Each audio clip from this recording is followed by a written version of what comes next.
হ্যাঁ, এটা আমাদের মেট্রো রেল, যা সাবেক প্রধানমন্ত্রী শেখ হাসিনার সময়ে নির্মিত হয়েছিল। আজ হাজার হাজার মানুষ, বিশেষ করে কর্মজীবী নারীরা, প্রতিদিন এই মেট্রো রেলের সুবিধা নিয়ে দ্রুত স্বচ্ছন্দে কর্মস্থলে পৌঁছাতে পারে। অনেকেই অফিসে যাওয়ার আগে প্রয়োজনীয় সামগ্রী ও প্রসাধনী নিয়ে উঠে পড়েন, মেট্রো রেলে বসে ব্যবহার করেন, সহজ যাতায়াত করছেন এই মেট্রো রেলে। আধুনিক এই যোগাযোগ মানুষের দৈনন্দিন জীবনকে অনেক স্বাচ্ছন্দ্য এনে দিয়েছে।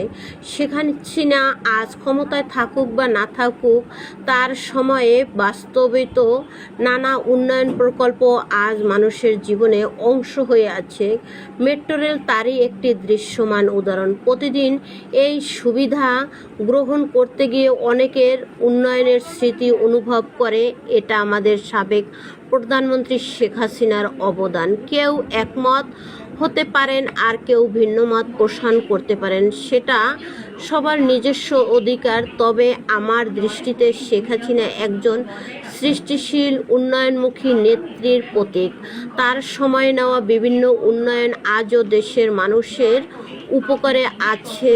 ইতিহাসের মূল্যায়ন সবসময়ই থাকবে, কিন্তু রেখে যাওয়া উন্নয়নের ছাপ মানুষের দৈনন্দিন জীবনের ইতিহাস অনেক দিন অনুভব করবে। তুমি যদি আমার কথায় একমত হও, তাহলে শেখ হাসিনার জন্য একটি কমেন্ট রেখে যাও। তিনি যদি আমাদের নারীবান্ধব সমাজ গঠনে ভূমিকা রেখে থাকে, আর যদি তোমার আমার কথাগুলি একমত হয়ে থাকে, শেখ হাসিনাকে ভালোবেসে একটা ফলো দিয়ে যাও কিংবা শেয়ার রেখে যাও, যাতে আরেকজনের কাছে অনুপ্রেরণার বাতি হয়ে উঠতে পারে। হ্যাঁ, তিনি আমাদের শেখ হাসিনা আমাদের নেত্রী ছিলেন।